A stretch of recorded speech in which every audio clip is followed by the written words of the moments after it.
try to micromanage this war, and if you want us out of there, then cut off the funding and bring them home tomorrow.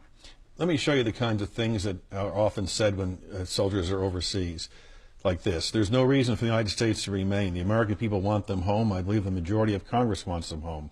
Our continued military presence allows another situation to arise, which could then lead to the wounding, killing, or capture of American fighting men and women. We should do all in our power to avoid that.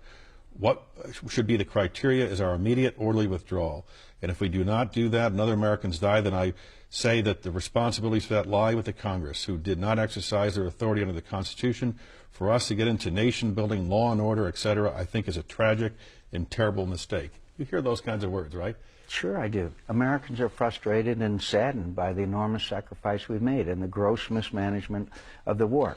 Now, my response to that statement is, and what happens after we leave? Listen to all of the experts who will tell you that we can have a situation in the region which will, in the long run, entail far greater casualties, far greater dislocation, far greater threats to our national security than trying to give this an opportunity to succeed. That's what my response to that heartfelt statement is. Well, those are your words from 1993 about Somalia.